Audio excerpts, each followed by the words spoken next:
नमस्कार दोस्तों। पढ़ाने और पढ़ने का मज़ा तब आता है जब सामने से कोई रिस्पांस मिलता है।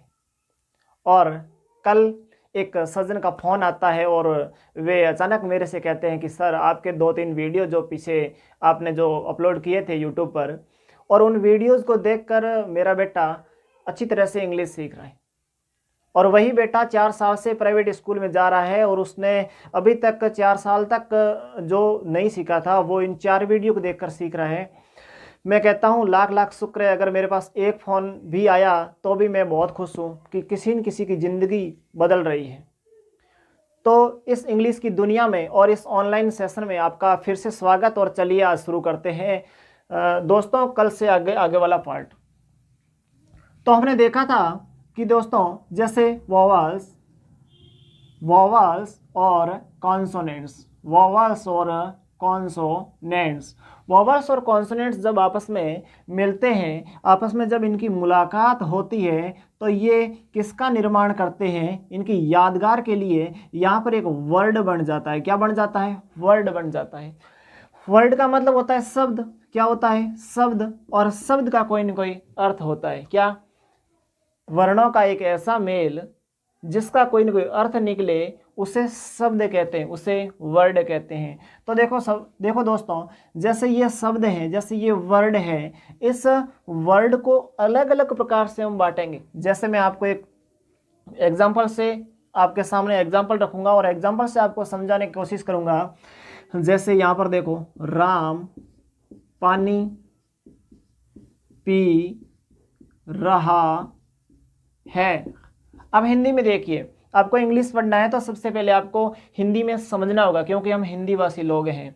और बहुत सारे ऐसे लोग हैं जो ज़्यादा से ज़्यादा इंग्लिश को बोलने लग जाते हैं और जो व्यूअर्स होते हैं उनके समझ में भी कुछ भी नहीं आता है। लेकिन अपने ऐसा नहीं है। अपन तो क्या है, हिंदी में हिंदी भाषी हैं, इसमें शर्म की क्या बात है? हिंदी भाषी हैं, हिंदी पढ़ेंगे और हिंदी से सीढ़ी दर सीढ़ी बढ़ते हुए आप इंग्लिश के घर तक, इंग्लिश की मंजिल तक पहुँचेंगे। देखो बच्चों, आपने देखा होगा यहाँ पर जैसे लिखा हुआ है राम, और यहाँ पर है पानी, यहाँ पर है पी, यहाँ रहा और यहाँ है। तो इसमें कुल कितने वर्ड है, कितने शब्द हैं? 1 2 3 4 और 5। ये 5 शब्द इसमें मिले हुए हैं, जिसके अंदर क्या आपको नजर आएगा? वोवल्स और कंसोनेंट्स आपको इसमें नजर आएगा। जैसे यहाँ पर राम है तो किससे बना? र प्लस आ की मात्रा प्लस म, इनसे बना। यहाँ पानी है तो किससे बना? प प्लस आ की मात्रा प्लस न प्लस बड़ी की मात्रा, इनसे पानी बना। पी है तो बना प प्लस बड़ी की मात्रा पी। उसके बाद में रहा है तो किससे बना? र प्लस ह प्लस आ की मात्रा से। वैसे ऐसा नहीं होता है, लेकिन फिर भी अपने को विशेष तौर पर अपने को दिखाई दे रहा है। यहाँ पर क्या है किससे बना? है बना है ह प्लस आई की मात्रा। हम बड़े बड़े तौर पे देख रहे हैं, वैसे तो इनके टुकड़े किए जाए तो बहुत सारे टुकड़े हो सकते हैं। देखो बच्चों, यहाँ पर हम देख रहे हैं, यहाँ पर क्या है? ये कंसोनेंट्स है, कंसोनेंट है और vowels. Consonant vowel, consonant vowel, consonant vowel, consonant consonant vowel, consonant और वोवल। यानी इस प्रकार से जो ये शब्द बने, ये इन्हीं वोवल्स और कंसोनेंट से मिलकर बने हुए हैं। जब वोवल्स और कंसोनेंट जब आपस में मिलते हैं तो मैं कहता हूँ वर्ड का निर्माण करते हैं, एक शब्द का निर्माण करते हैं। जैसे यहाँ पर र, आ की मात्रा और म, तीनों ने यहाँ मिलकर राम का एक निर्माण किया। हम हिंदी में सीखते हैं। यहाँ पर इसने मिलकर पानी, या पी, या रहा, या है। यहाँ तक तो ठीक है, ये सभी शब्द तो बन गए। लेकिन दोस्तों ये शब्द बन गए, इन शब्द का अलग अलग मतलब अपने सामने दिखाई दे रहा है। यहाँ पर आपको ये राम दिखाई दे रहा है, यह कोई न कोई व्यक्ति है। क्या है? व्यक्ति। अपने कोई व्यक्ति नजर आ रहा है कि राम कोई न कोई व्यक्ति है, व्यक्ति के बारे में बता रहा है। पानी क्या है? पानी अपने को बता रहा है कोई न कोई वस्तु है। ठीक है। और पीना क्या है? पीने का कोई न कोई काम है। क्या है? कोई न कोई काम है। रहा क्या है? रहा मतलब ये अपने को समय बता रहा है, यानी काम करने का तरीका, काम करने का जो ढंग है, अपने को ढंग बता रहा है कि काम करने का ढंग कैसा है। यानी काम हो चुका है, या काम चल रहा है, या काम मतलब होने वाला है, या काम अभी जारी है, मतलब जो भी है। और ये है क्या है, ये अपने को काल के बारे में बताते हैं, कौन से समय में जो काम हुआ है।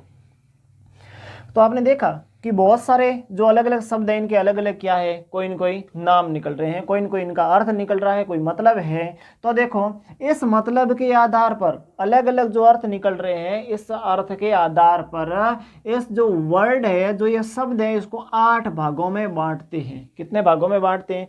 8 भागों में बांटते हैं। 8 भागों में से चलो हम एक एक भाग का विस्तार से अध्ययन करेंगे, हम चर्चा करेंगे कि कौन सा भाग में, किस भाग में क्या है।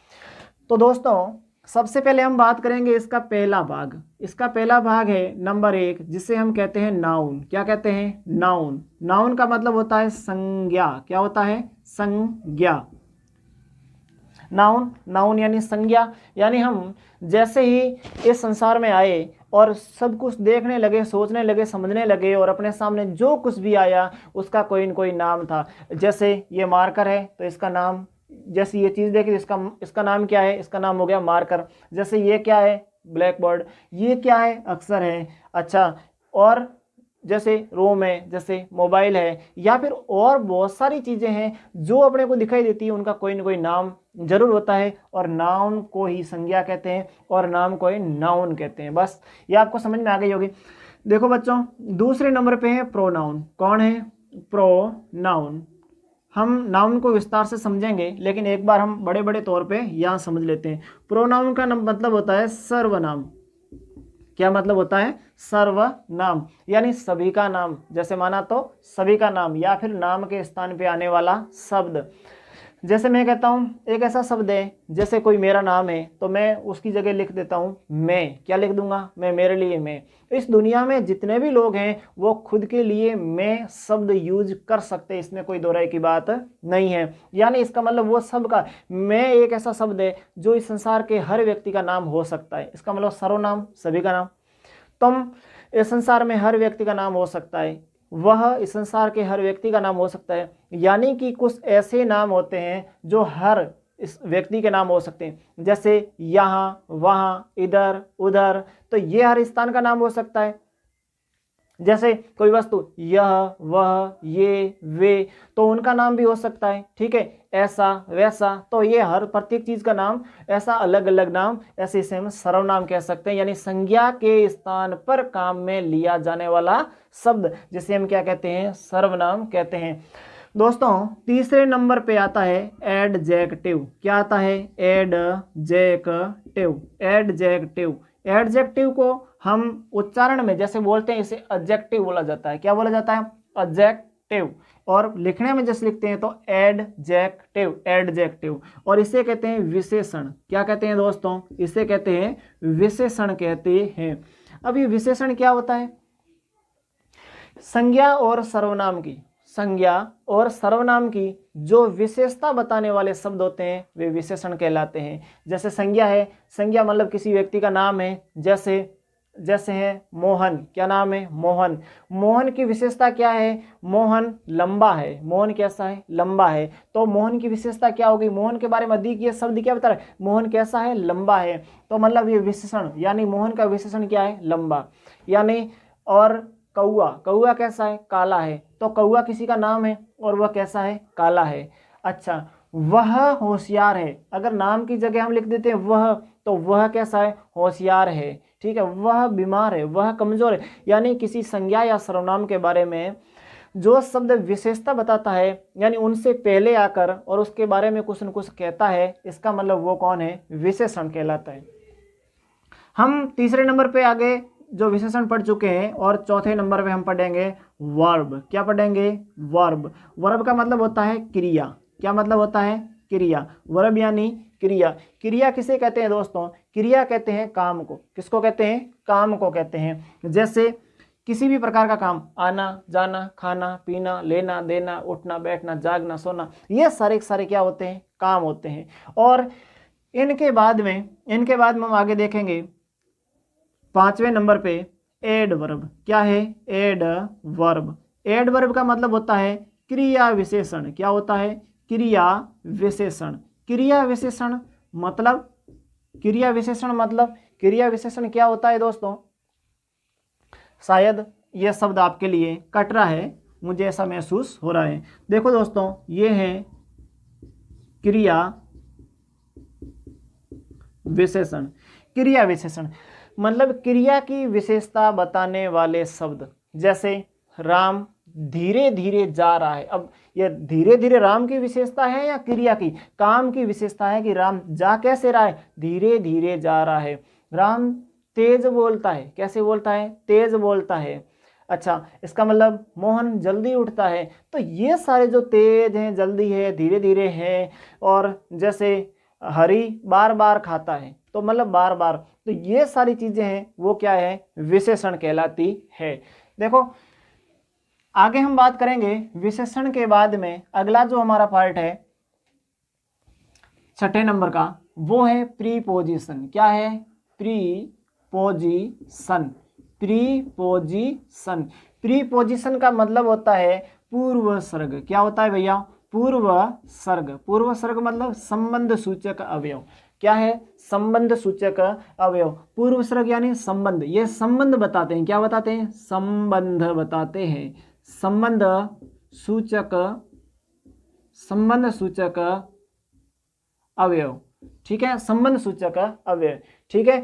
तो ये संबंध बताते हैं जब किसके बारे में, जैसे मैं कमरे में हूँ, कहाँ हूँ, कमरे के अंदर। मेरे और कमरे के बीच में, मेरे और कमरे के बीच में अगर कोई संबंध बताने का काम करता है तो कौन है, एक शब्द है मैं। जैसे मैं कमरे में हूँ, यहाँ पर जैसे मैं लिख देता हूँ कि टेबल पर, टेबल पर किताब है, टेबल पर किताब है।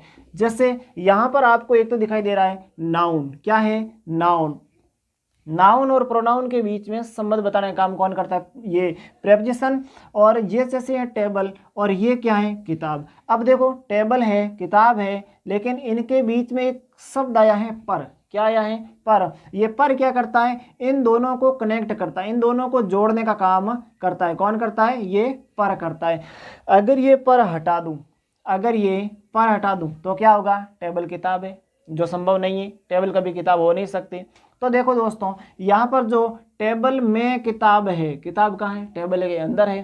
तो मतलब अगर टेबल कोई किताब को अंदर रखने की जगह है तो टेबल में क्या हो सकती है, किताब हो सकती है। यानी कि आप समझ चुके होंगे, जैसे ये प्रेपोजिशन से है, जैसे ये प्रीपोजिशन है, ये क्या करते हैं, ये नाउन और प्रोनाउन के बीच में संबंध बताते हैं। आगे आगे दोस्तों, कंजंक्शन। क्या है, कंजंक्शन। कंजंक्शन, कंजंक्शन का मतलब होता है समुच्चय बोधक अव्यय। समुच्चय, समुच्चय बोधक, समुच्चय बोधक अव्यय। समुच्चय बोधक अव्यय क्या होता है दोस्तों, समुच्चय बोधक अव्यय होता है कि दो वाक्यों को, दो उपवाक्यों को और दो वाक्यांशों को जोड़ने का काम जो शब्द करता है उसे कहते हैं समुच्चय बोधक अवयव। जैसे जैसे I am going, Ram is going. मैं जा रहा हूँ, राम जा रहा है। इसका मतलब हम ऐसा लिख सकते हैं, मैं और राम जा रहे हैं। मैं और राम जा रहे हैं, सेम काम हो रहा है, कॉमन काम हो रहा है, उसमें राम भी जा रहा है, मैं भी जा रहा हूँ। इसका मतलब बीच में एक और शब्द लगाकर हमने दो वाक्यों का एक वाक्य बना दिया, और एक वाक्य बनाकर क्या जोड़ दिया कि मैं और राम जा रहे हैं। अब जा रहा हूं, जा रहा हूं, जा रहा है, इसकी जगह हमने एक ही कर दिया, जा रहे हैं। तो इसका मतलब यहां पर हो गया कि समुच्चय बोधक अव्यय। अब देखो 8वां है इंटरजेक्शन। क्या है, इंटरजेक्शन। इंटरजेक्शन, इंटरजेक्शन में क्या होता है, इंटरजेक्शन में होता है विषम्य। क्या होता है, विषम्य। विषम्यादि, विषम्यादि बोधक अव्यय। विषम्यादि बोधक अव्यय। कभी कभी अपने को अचानक कोई खुशी होती है, अचानक कोई दुख होता है, तो इसका मतलब उसे कहते हैं इंटरजेक्शन। क्या होता है, इंटरजेक्शन। अपन कहते हैं अरे वाह, क्या कहते हैं, अरे वाह कितनी बढ़िया पेन है यार, देखो। इसका मतलब अरे वाह, अपन कहीं जाते हैं और एकदम अपने को कोई कुत्ता काटने के लिए पीछे जोड़ता है, अपन हाँ इस प्रकार से करके भागते हैं, एकदम डर लगता है अपने को, इसका मतलब अचानक डर लगता है उसमें, वो वहां पर क्या होता है, इंटरजेक्शन होता है।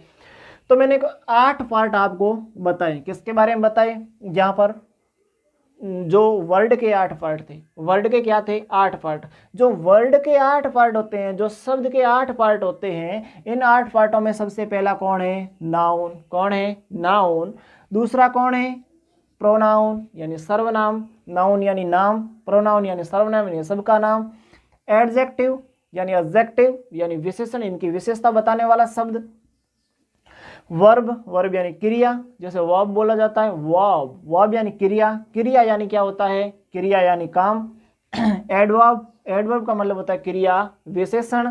उसके बाद में होता है प्रेपोजिशंस, प्रेपोजिशंस का मतलब होता है पूर्वसर्ग या संबंध सूचक अवयव, जो दो नाउन या प्रोनाउन के बीच में आकर उनका क्या दर्शाता है, संबंध दर्शाता है।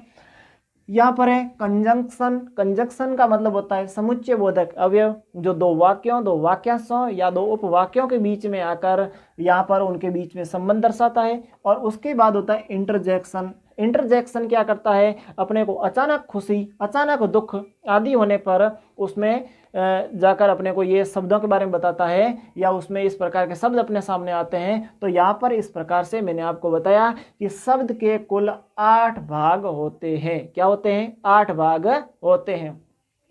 जो शब्द के 8 भाग होते हैं, जो शब्द के ये 8 भाग होते हैं, इसी को ही हम पार्ट्स ऑफ स्पीच कहते हैं। क्या कहते हैं, पार्ट्स ऑफ स्पीच। आपने एक ऐसा टॉपिक सुना होगा कि parts of speech, parts of speech. अब ये पार्ट्स ऑफ स्पीच क्या कहते हैं, स्पीच का मतलब तो आपको, आपने सुना होगा कि भाषण। क्या है, भाषण। अरे भाषण या कथन एक ही बात है, कोई भी अपन बात कहते हैं वो अपना कथन तो है। जो अपना कथन है उस कथन के भाग, कथन के भाग अपने क्या है, पार्ट्स ऑफ स्पीच, जिसे हम कहते हैं, हिंदी में हम इसे कहते हैं शब्द। क्या कहते हैं, शब्द भेद, शब्द भेद, शब्दों के भेद, शब्दों के प्रकार, शब्दों के भाग, जिसे हम इस प्रकार से समझ सकते हैं। तो शब्दों के भेद मैंने आपको बताया कितने होते हैं, 8 भेद होते हैं। कितने भेद होते हैं, 8 भेद होते हैं। सबसे पहले रिपीट कीजिए, noun, pronoun, adjective, verb, adverb, preposition, conjunction, interjection. बस ये आपने अच्छी तरह से समझ लिया है दोस्तों। आगे अगला जो टॉपिक है वह आएगा नाउन के बारे में। किसके बारे में आएगा, नाउन के बारे में। जो नाउन के बारे में जो टॉपिक है उसे हम कल पढ़ेंगे, अच्छी तरह से समझेंगे नाउन क्या होती है और नाउन को हम किस प्रकार से समझ सकते हैं, नाउन कितने अर्थों में अपने पास नाउन आ सकती है, उसको हम अच्छी तरह से समझेंगे।